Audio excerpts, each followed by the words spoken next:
Pandian store சீரியலில் அடுத்து வர எபிசோடில் மீனா இருந்துட்டு ஆஃபீஸ் விட்டு ரொம்பவே டயர்டாக வராங்க. வந்ததுமே பார்த்தீங்கன்னா வாமிட் மேலே வாமிட் எடுத்துக்கிட்டே இருக்காங்க. அதுக்கடுத்து தான் கோமதி இருந்துட்டு என்னடி ஆச்சு அப்படின்னு சொல்லிட்டு கேட்கவும் என்னன்னே தெரியல அத்தை. காலையிலேருந்து ரொம்பவே முடியாமல் இருக்குது. தலை சுற்றுது, வாமிட் வந்துக்கிட்டே இருக்குது. ஆஃபீஸ்லேயும் முடியல. அதனால தான் பர்மிஷன் போட்டு நான் கிளம்பி வந்துட்டேன் அப்படின்னு சொல்லிட்டு மீனா வந்து சொல்கிறாங்க.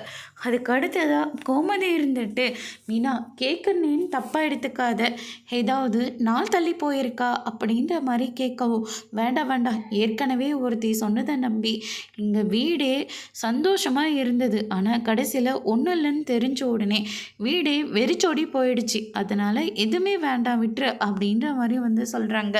அத்தை, எனக்கும் இப்போ தான் யோசனையாக இருக்குது, ஒரு நிமிஷம் இருங்க அப்படின்னு சொல்லிட்டு போய் டெஸ்ட் வாங்கிட்டு வந்து டெஸ்ட் பண்ணி பார்க்குறாங்க. அதில் டபுள் கோட் தெரியுது. மீனா ரொம்பவே சந்தோஷப்படுறாங்க. அத்தை, இதில் டபுள் கோடு தெரியுது அப்படின்ற மாதிரி சொல்கிறாங்க. கடவுள் புண்ணியத்தில் இப்போயாச்சும் இந்த வீட்டுக்கு ஒரு வாரிசு வந்தால் ரொம்ப சந்தோஷம் மீனா, எதுக்கும் நம்ம டாக்டர் கிட்ட போய் செக் பண்ணிட்டு வந்துடலாம் அப்படின்ற மாதிரி சொல்கிறாங்க. தங்கமயில் இதெல்லாம் கேட்டோன்னா பயங்கரமாக வந்து ஷாக் ஆகுறாங்க. மீனா எனக்கான மாதிரி ஆகிட போகுது அப்படின்ற மாதிரி சொல்கிறாங்க. ஏம்மா, ஒரு நல்ல காரியத்துக்காக போகிறோம், போகும்போது இப்படி பேசுவியா அப்படின்னு சொல்லிட்டு கோமதி வந்து தங்கமயிலை பிடிச்சி திட்டு விட்டுட்டு மீனாவை ஹாஸ்பிட்டல் கூட்டிகிட்டு போகிறாங்க.